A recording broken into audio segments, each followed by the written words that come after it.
gusto? Sa simula o sa dulo? Madaling ganahan pag nagsisimula.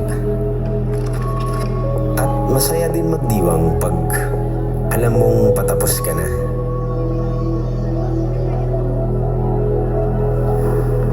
Pero anong pakiramdam nang nasa gitna?